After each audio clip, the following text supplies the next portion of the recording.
অতীতের কোনো কাজ চলমান থাকলে আমরা কোন টেন্স ব্যবহার করি? হ্যাঁ, আপনি ঠিক ধরেছেন, এটা হচ্ছে পাস্ট কন্টিনিউয়াস টেন্স। আমরা গত ভিডিওতে দেখেছিলাম কিভাবে পাস্ট সিম্পল টেন্স ব্যবহার করতে হয়। আজকে শিখব কিভাবে পাস্ট কন্টিনিউয়াস টেন্স ব্যবহার করতে হয়। অতীতে কোনো কাজ চলমান থাকলে সেই ক্ষেত্রে আমরা পাস্ট কন্টিনিউয়াস টেন্স ব্যবহার করি। যেমন ধরেন, আপনি গতকাল সারাদিন ফুটবল খেলতেছিলেন বা খেলছিলেন, সেক্ষেত্রে আপনি কি বলতে পারেন যে I was playing football yesterday. গতকালকে আপনি ফুটবল খেলতেছিলেন। এই কথাকে যদি আমি স্ট্রাকচার ওয়াইজ আপনাকে আন্ডারস্ট্যান্ড করাইতে চাই বা বুঝাইতে চাই, সেক্ষেত্রে আমি বলতে পারি সাবজেক্ট, এরপরে অক্সিলারি ভার্ব, এরপরে ভার্বের সঙ্গে আইএনজি।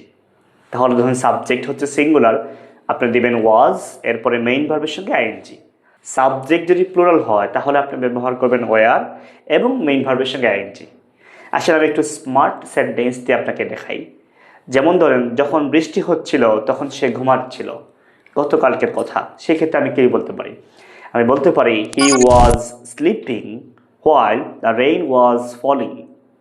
সি, দুইটাই গতকালকে চলমান কাজ ছিল। সে ঘুমন্ত ছিল, বৃষ্টিও পড়তেছিল। Thank you so much. Stay connected with EduRight care.